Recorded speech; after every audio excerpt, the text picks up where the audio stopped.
אז דמיינו לרגע אירוע קוסמי, משהו שמתבשל כבר 7,000 שנה, ועומד להגיע לנקודת רתיחה ביום אחד מאוד ספציפי, ה-13 בדצמבר 2025.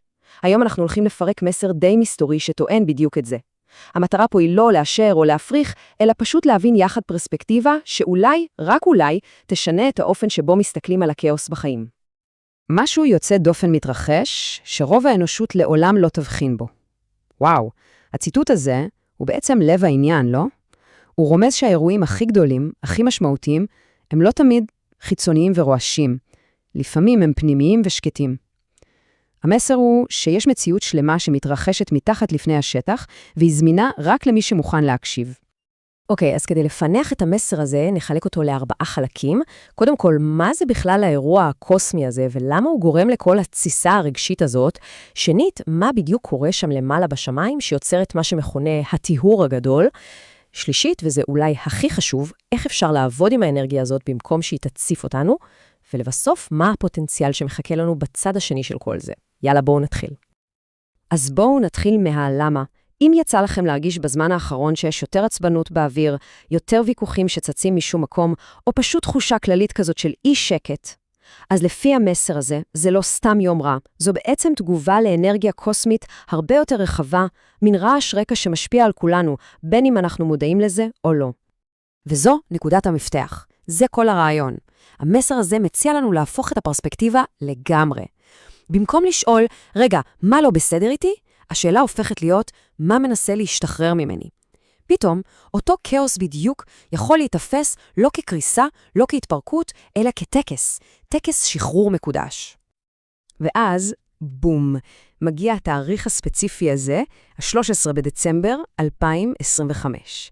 זה הרגע שבו כל הרעיונות המופשטים האלה כאילו נוחתים על הקרקע ומקבלים כתובת. המקור לא מדבר על איזה תהליך מעורפל באוויר. לא, הוא מדבר על נקודת C מאוד מוגדרת בזמן, וזה הופך את כל הסיפור להרבה יותר ממשי והרבה יותר דחוף. טוב, אז אם האירוע הזה אכן מתרחש, מה בדיוק עומד מאחוריו? מה המכניקה שלו? פה אנחנו נכנסים קצת לפרטים הטכניים, אם תרצו, למה שקורה מאחורי הקלעים הקוסמיים. המרכיב הראשון במתכון הזה הוא ההיערכות אסטרולוגית שנקראת סקסטייל מרקורי פלוטו. עכשיו, תחשבו על זה כמו מפתח מאסטר, שפותח דלת נעולה בין החלק המודע שלנו לתת מודע. פתאום, כל מיני זיכרונות ורגשות שקברנו עמוק עמוק יכולים פשוט לצוף למעלה, אבל הקטע הוא שזה קורה בצורה קצת יותר עדינה, בלי שהזעקה של המוח תתחיל לצפצף. ובמקביל, מרכיב שני נכנס לפעולה. תצורה מאוד מתוחה, מאוד נפיצה, בין מאדים, אורנוס ונפטון. אז אם ההיערכות הראשונה פתחה את הדלת למרתף, זאת כמו רעידת אדמה אנרגטית. היא ממש מנערת את היסודות ומפרקת את הדפוסים הישנים והחלודים שכבר לא משרתים אותנו. זה בעצם הכוח שמוודא שאנחנו לא יכולים יותר להתעלם ממה שעלה מהמרתף. ושני הדברים האלה יחד יוצרים את מה שהמקור מכנה שער הטיהור. זה בעצם השם של כל התופעה הזאת. חלון הזדמנויות קוסמי שנועד לאפשר ניקוי רגשי סופר אינטנסיבי, אבל בזמן קצר ומרוכז. וזה מביא אותנו לצומת דרכים, לנקודת בחירה. כי לפי המקור, אותו אירוע קוסמי בדיוק יכול להתפרש בשתי דרכים הפוכות לגמרי. עבור רוב האנשים זה כנראה ירגיש כמו יום מלא בקונפליקטים, בתסכול, בעצבים, אבל עבור מי שמודע לתהליך, אותו כאוס הוא הזדמנות נדירה. הזדמנות לחשוף דברים ולשחרר אותם. וכדי להדגיש עד כמה האירוע הזה נדיר, המקור טוען ש3 דברים שלא קרו יחד, שימו לב כבר 7,000 שנה, מתלכדים בדיוק עכשיו. אז ככה, ראשית, שער הטיהור נפתח. שנית, במקביל, יש את ההיערכות הנפיצה של הכוכבים שמנערת את הדפוסים הישנים, ושלישית, וזה החלק המעניין, המסר עצמו, ההסבר על התהליך, הופך להיות זמין. וזה מאפשר הבנה מודעת של מה שקורה, במקום רק חוויה כאוטית. טוב, אז הבנו את הלמה והבנו את המה. אבל השאלה הגדולה היא איך. איך בתכלס אפשר לרכוב על הגל הזה במקום לטבוע בו? החלק הבא מציע בדיוק את זה. תרגול מעשי כדי להפוך ממשתתף פסיבי לסוכן פעיל בתהליך הטיהור האישי הזה. הנה תרגול מדיטטיבי כזה ב5 שלבים. הרעיון הוא לא להדחיק את הרגש, אלא לעשות בדיוק ההפך. דבר ראשון, להעלות זיכרון כואב של אכזבה.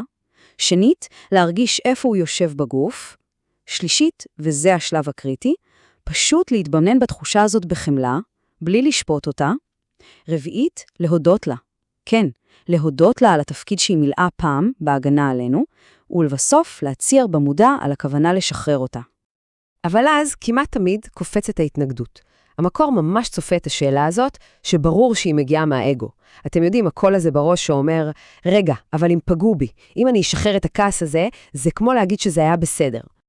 והתשובה על פי המקור היא מושג שנקרא סליחה קוסמית. תחשבו על זה ככה. להחזיק טינה זה כמו לשתות רעל ולקוות שהאדם השני ימות.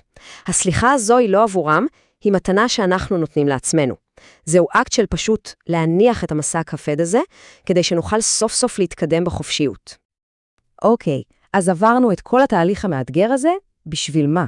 החלק האחרון מתאר את התמונה הגדולה, את הפוטנציאל שמחכה בצד השני של השחרור. מהי בעצם התמורה לכל העבודה הפנימית הזו? התוצאות שמתוארות פה נעות מהחושי ועד לעל חושי. זה מתחיל בשינוי תפיסתי. העולם פשוט נראה חד ובהיר יותר. זה ממשיך לשינוי במציאות עצמה, עם יותר צירופי מקרים משמעותיים שמנחים את הדרך. ובסופו של דבר, זה מגיע להתעוררות פנימית. ערוצי יצירתיות שנחסמו נפתחים, ומתנות נסתרות מתחילות להתגלות. וחשוב להבין, על פי המקור, זה לא רק תהליך אישי. תחשבו על זה כמו אדם ראשון שפורץ שביל בג'ונגל סבוך. הוא עושה את העבודה הכי קשה, אבל אחריו, כל מי שבא אחריו יכול ללכת באותו שביל בקלות רבה יותר. כל ריפוי אישי יוצר מין תבנית אנרגטית כזאת, שמקלה על כלל האנושות לרפא פצעים דומים. הציטוט הזה מסכם את המסר המרכזי בצורה כל כך יפה. הוא מציע מסגור מחדש כל כך חזק.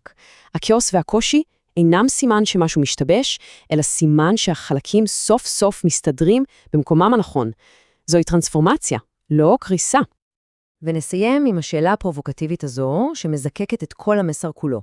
היא מציעה להפסיק לראות את הפגיעות שלנו כטעויות או כטרגדיות, ולהתחיל לראות בהן את החניכות, את השיעורים המדויקים שהיו נחוצים כדי להפוך למי שאנחנו יכולים להיות.